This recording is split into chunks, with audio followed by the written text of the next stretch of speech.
Be an Energizer bunny. In this episode, we're going to talk about how to focus on your exceptional ability. So get ready. I'm going to share with you some concepts that have helped business owners take whatever they do to sometimes 10 times in less than 60 months as they learn how to focus on what is their exceptional ability.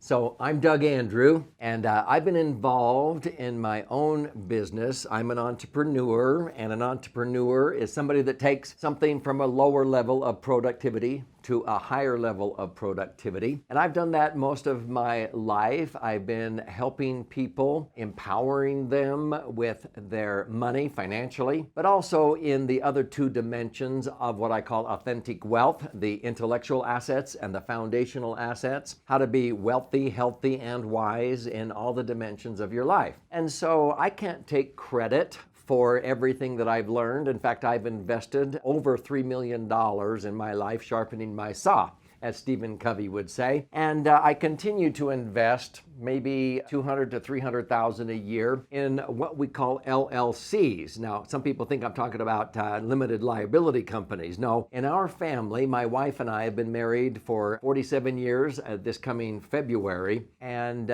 we have 6 children and 16 grandchildren. And we have LLCs that are called lifetime learning commitments. We will never stop learning. So I've invested a lot with being part of mastermind groups, and one that I belong to for more than 20 years is Strategic Coach, facilitated by Dan Sullivan. And he's the one that introduced me to the Strength Finder quizzes that many people have heard about. He likes to use the Kolbe score. That's Kolbe. You go to Kolbe.com and you can take the Kolbe test. It's really not a right or wrong answer type of a situation. There are usually 50 questions that Kathy Kolbe asks.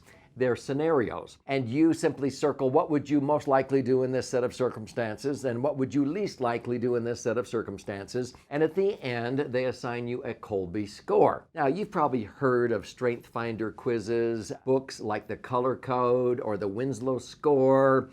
And these are designed to help identify what is it that makes you tick. We do these Strength Finder exercises for all of our children and our grandchildren every time we go on a family vacation or grandpa's camp. I want to know what makes them tick, what their unique ability or their exceptional ability really is. So when I took the Kolbe score years ago, and it hasn't changed much in 20 years, it usually identifies you on a scale of 1 to 10 in 4 different areas. One is fact-finding. Now, it doesn't mean that you're not good in fact-finding. I'm actually pretty good in finding out facts, but it's not what gives me energy or passion. I would rather delegate that. If I want the latest and greatest slide advancer or microphone equipment or sound equipment, I will delegate that research. Not that I can't do it, it just doesn't energize me. I get a score of 3 on fact-finding. And again, it has nothing to do with my ability, it's what I would rather do. The next one is follow-through.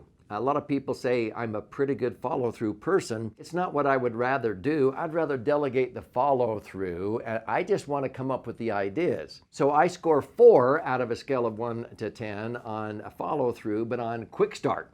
See, I love to come up with the ideas. I'm always coming up with all these ideas, so I'm a quick start. I'm like ready, fire, aim. My family agrees with that. I'm the quick start. Now, the fourth one, see, I score a 9 on quick start. The last score is on implementer. Now, I'm actually called the poster child of implementation, but I would rather delegate that. So I score about 5 out of 1 to 10 because I would rather delegate implementation to other people. So what does this all mean? Once I know what makes me tick, in other words, when Dan Sullivan said, what could you do every day the rest of your life and you never run out of energy, sort of like an Energizer bunny. And for me, it's one of 3 things. It's either standing in front of audiences and empowering them and seeing the light bulbs go on. I could do that 24/7. I've had sometimes setbacks. I've torn my ACL. I've been hoarse, and I'll put the microphone right here under my Adam's apple, and I could go if it's something that I'm passionate about sharing with other people. I also do that in voice recordings in the radio studio, or like this on this channel, but also writing books. I've written 11 books, and I will write a book every year the rest of my life. That's what gives me energy and passion. I could do that forever. Knowing that,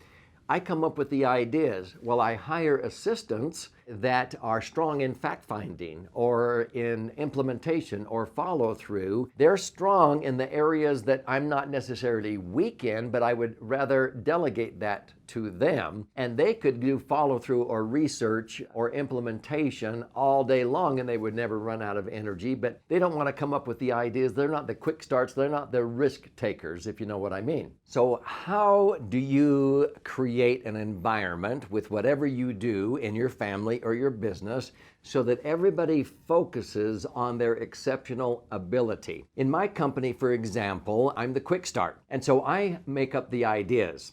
When I go away fly fishing in one of my favorite places in the Wind Rivers of Wyoming, or I go to Maui, my staff knows that I'm going to come back with a gazillion ideas. I have to discipline myself to just restrict myself to 5 ideas that I'm going to introduce to my project manager. And I fill out an impact filter. That's a tool that Dan Sullivan developed.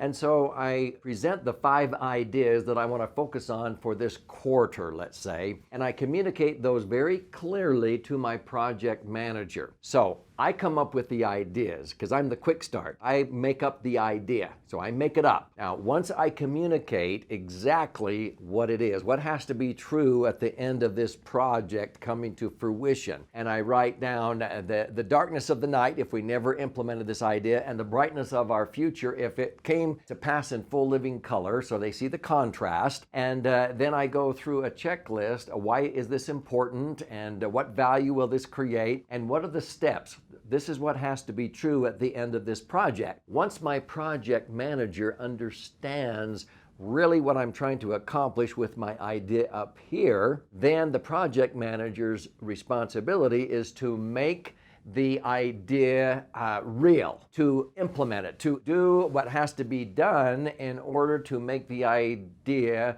real or come to fruition.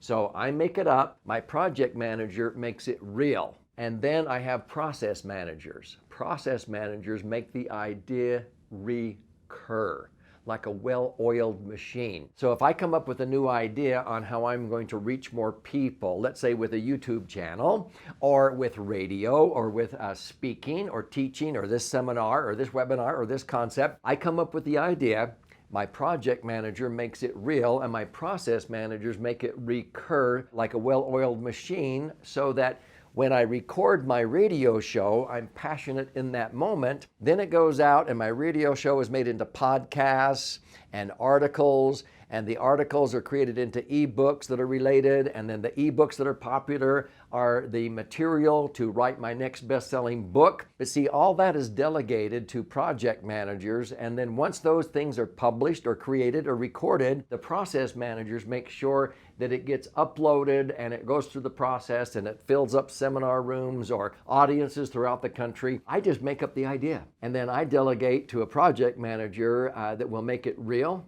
and then the process managers make it recur. Now, I'm going to share with you what most business owners make the mistake of doing, putting people in the wrong seats. So in Jim Collins' book, where he talks about how to take good companies and make them great, he often talks about the right people in the right seats on the bus. Many times business owners make the mistake of putting process managers in project manager roles, or vice versa. So for example, if I come back from a trip and I've got all these ideas and I present a new idea to my project manager, if that person were to go, oh, no, Doug, we haven't finished the last idea you presented. I don't want to hear about any new ideas until I get this one going. I'm going, no. See, I'm more excited about the new idea. That one that I told you about before needs to be put on the back burner. I still want to do it, but it's not a priority. See, a project manager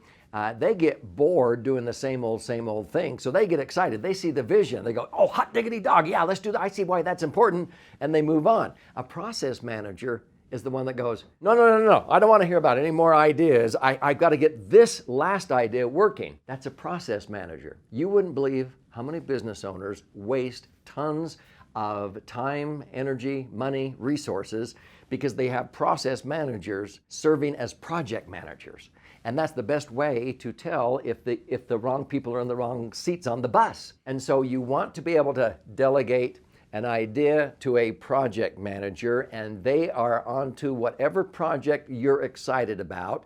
They don't get bored. They love the variety. The process managers like to sit there and watch it and oil it and see how they can tweak it with the process. Does that make sense? So in our family, whenever we do a humanitarian project, a service project, for example, we put together a whole bunch of newborn kits and hygiene kits, 300 of them between Christmas and New Year's for third world countries. And so I look at my kids and my grandkids, and some of them are project managers, some are process managers, some of them I have come up with the ideas, and when they all rise to the occasion, then we set up the assembly line, and some of the kids are in charge of the project and the quality control. Others are process managers on what goes in the Ziploc baggie first, and they all feel fulfilled because they're doing what gives them energy and passion because they're all Energizer bunnies doing what they do best. Does that make sense? So I want you to learn how to do this. In my book, Entitlement Abolition, and several of my publications, I talk about how to lead